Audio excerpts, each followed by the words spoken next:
And another tough topic when it comes to healthcare and medical professionals and the whole system. Let's talk about what does it look like to navigate healthcare with that FTD diagnosis. I think it can look like a little bit of a clusterfuck. Good way to put it. It's difficult. I think it's difficult. Healthcare in general, I think, as a healthy person, can be difficult to navigate, right? And I think you unfortunately have to be a really kind of squeaky wheel, and you have to be an advocate, and you have to just continue to push not the boundary, so to speak, but you really have to push for support and for great care, because there's so much to navigate in the healthcare world. There's so much attached to it, and there's still so many providers that may not understand, your mom still may have to go to the dentist, your dad, your brother, whoever it is. So you have to teach the dentist about FTD, and you have to maybe at one point make the decision, is their dental hygiene important, or is their safety and keeping them calm important, right? So it's at some point, maybe that goes right. You have to make those hard decisions too, in terms of healthcare.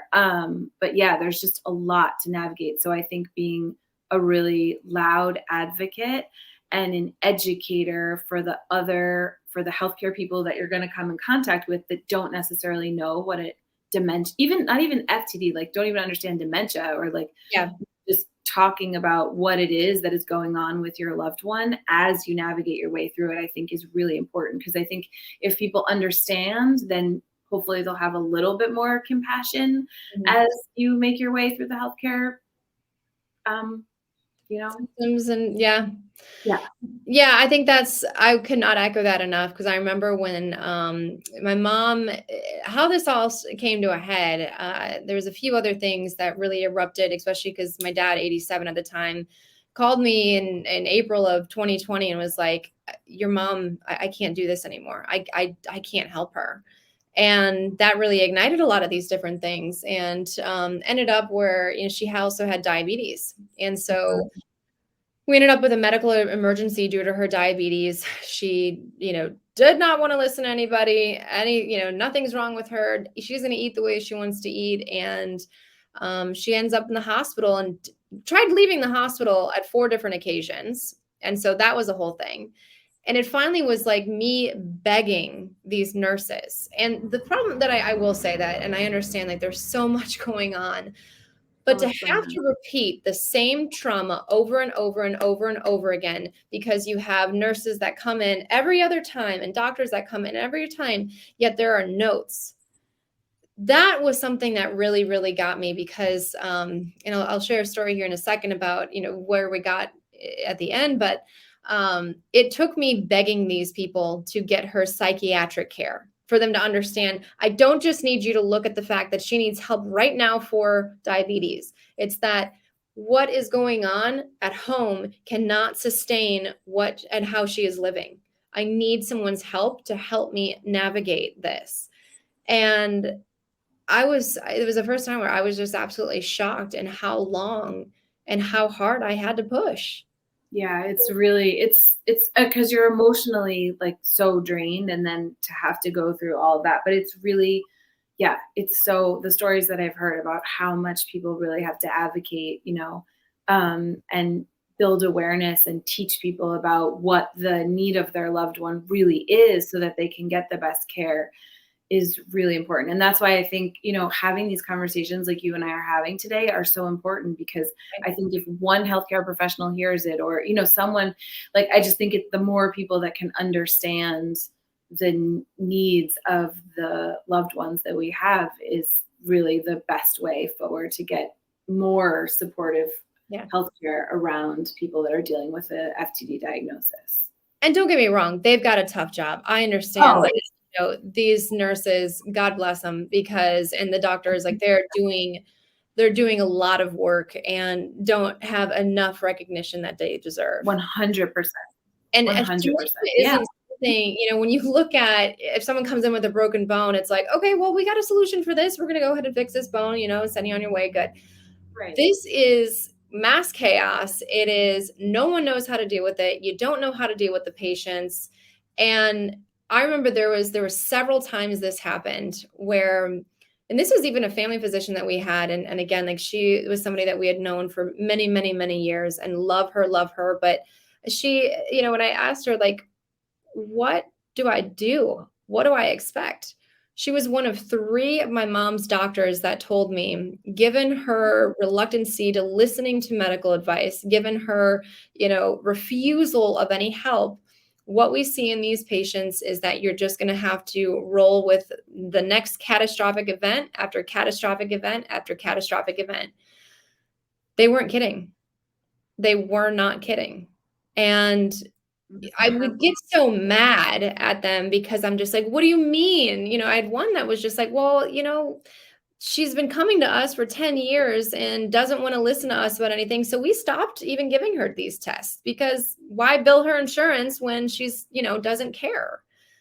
And again, that's in fact, try and understand more about behavior change now in my, in some of the studies that I'm doing, but that's a hard place to also be as a medical professional. And I have to empathize with them because they don't show up to work wanting to tell anybody that, wanting to tell a family member, I literally don't know how to help you. But I think with behavioral dementia, that is something that I want to share because that could come up for people. Yeah. And in some of these groups, I've seen that happen. And I mean, I remember, as my mom progressively got worse, there was another episode where we basically would have to force her to have a surgical procedure. And she would fight it. And I'd literally, I had to have special permission to walk down and wheel her into this room with them because I had to be there or she wouldn't do it. And there was, the time where this physician sat down and she's just like, do you want to keep going through this? Or will you give her dignity and just let her live her life as she thinks she's going to live it? And watching this happen and I mean, the one surgery that she had, it wasn't, an hour later that she was out of surgery, that the medications that they gave her weren't working. And she was up walking down the hallway trying to escape the hospital.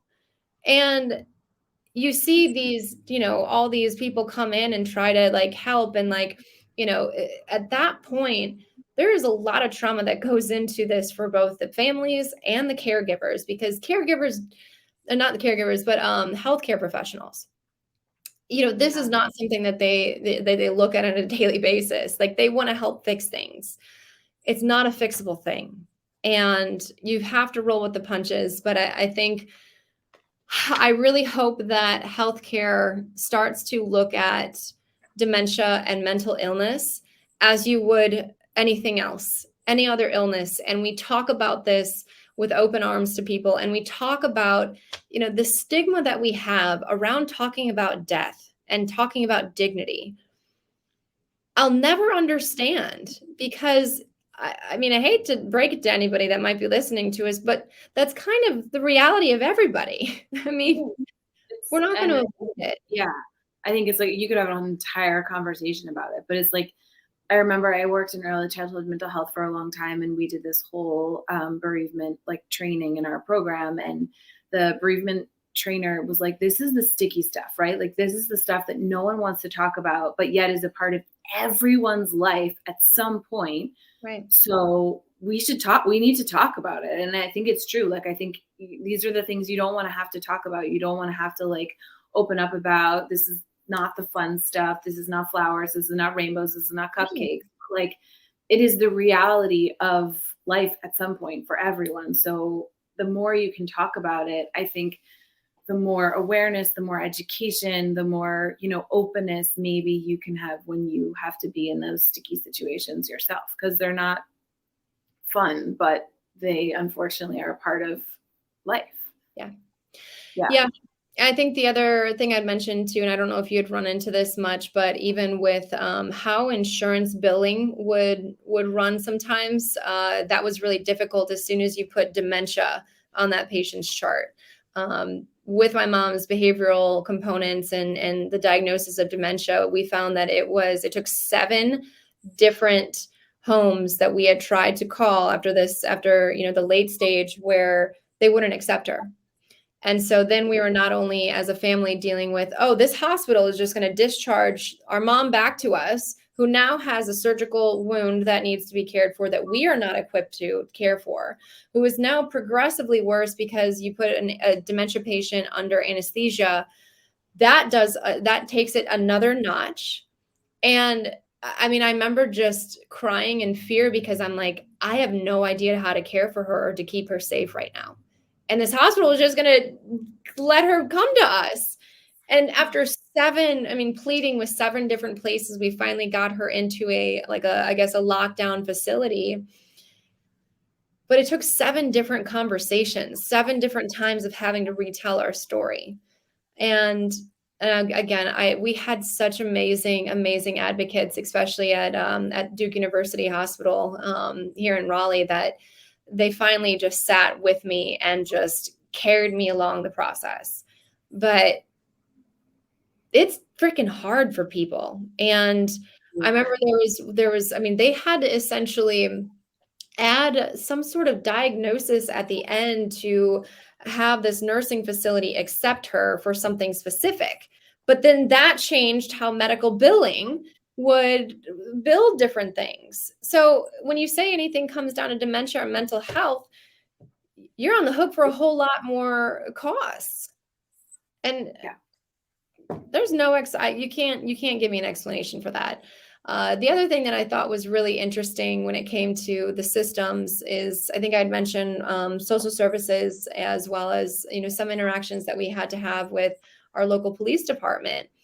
And I remember I was talking to the police officer, and he was just, at this point, I had to go fly to Texas to take care of my dad because my sister, who was, my dad was living there, was out of town at the time. So I flew there to take care of my dad. My mom is here in her, she had a condo right down the street from us. And she walks down the street, which she had done. She enjoyed going and talking to people at CVS. But then something had happened where the police came. And I was like, okay, well, she needs to go to the hospital. And they're like, well, she's refusing to go to the hospital. And I'm like, she has an A1C of 14. You have to take her to the hospital. And he's like, well, if she's refusing, we can't, or else it would be considered kidnapping. And I'm like, oh, I don't know what to do anymore. I remember just throwing it's like it makes a complicated situation not much more complicated. So I think the other thing that I would tell people and that deal with some of these things is, like, expect the unexpected. Things arise, and like, you just got to always just be like, all right, I just got to roll with the punches, because there's no part of this that I can predict. Nothing at all. And there's no part of it that's like normal and makes sense. So it's like you really have to almost like create like problem solving in a very creative, kind of crazy, off the beaten path, and every situation is so different. Yeah. It's so different. Yeah. Well, we